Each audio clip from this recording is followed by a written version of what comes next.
Hare Krishna. Question from Anuj Agarwal Prabhu. In the Bhagavatam in the 11th canto, 11.12.7, Krishna says that the gopis have not gone to any pilgrimage place. They have not studied the Vedas. They have not devotedly executed any regulated principle. They have attained me just by my association. They have attained the highest perfection of devotional service. But we also know that the gopis were sages in Dandakaranya. So they must have been to pilgrimage places. Dandakaranya itself is a pilgrimage place.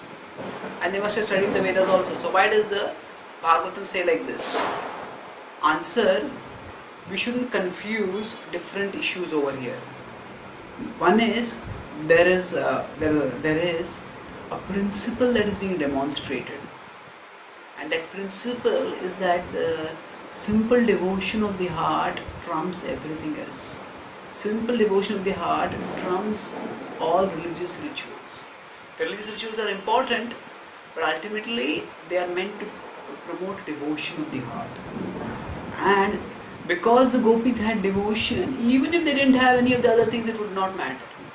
And even if one had done the other things, but one had not developed devotion, it would not matter.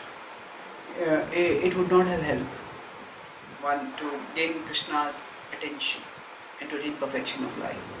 So that's the first point. There is a principle of the superiority and supremacy of devotion to all other religious formularies that is being demonstrated by Krishna over here. If we look at the context of this in the Uddhav Gita also, that's what Krishna is emphasizing. Now another point is that among the gopis there are many varieties of gopis. Not all the gopis were sages from Dandakaranya.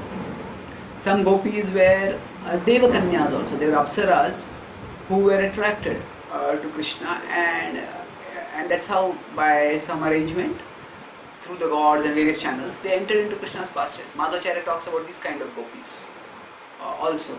Then of course there are some gopis who were eternal associates of the Lord who had descended from the spiritual world.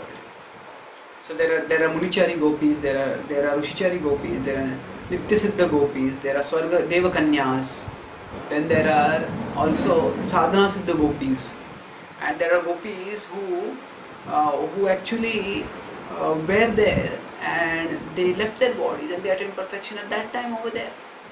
So so basically the point is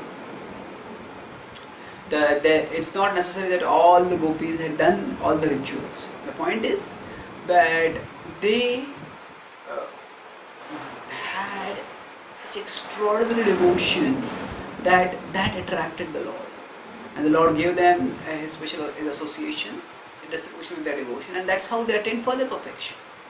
So the point of this verse is to emphasize that it is the mercy of the Lord which he bestows in reciprocation to sincere devotion that leads to the elevation to the perfection of life.